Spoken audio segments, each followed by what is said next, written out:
कभी भी कुछ भी कर सकती है और इसलिए हमारे पास एक इमरजेंसी फंड होना चाहिए। नमस्कार दोस्तों, आज के एपिसोड में हम एक ऐसे टॉपिक के बारे में बात करेंगे जो हर किसी को समझना बहुत जरूरी है। Emergency fund. समझते हैं कि इमरजेंसी फंड का मतलब क्या होता है।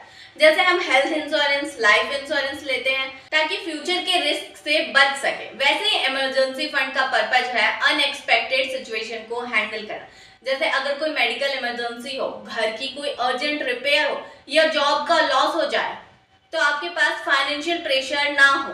मोनिका हेलन अपनी बुकलेट टॉक अबाउट मनी में कहती है कि 6 महीने तक की लिविंग एक्सपेंसेस अपने इमरजेंसी फंड में रखना चाहिए।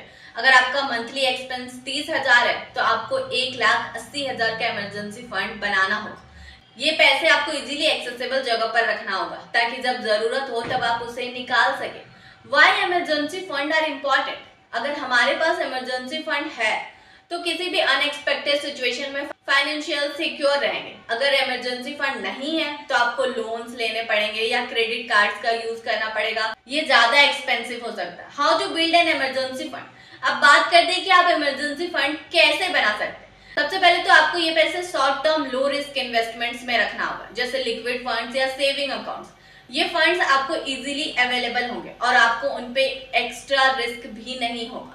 एक सिंपल तरीका है, हर महीने अपने इनकम का कुछ परसेंट, 10% या 15% अपने इमरजेंसी फंड में डालें। अगर आप चाहें तो एसआईपी के थ्रू भी इस फंड को रेगुलर बेसिस पर इन्वेस्ट कर सकते हैं।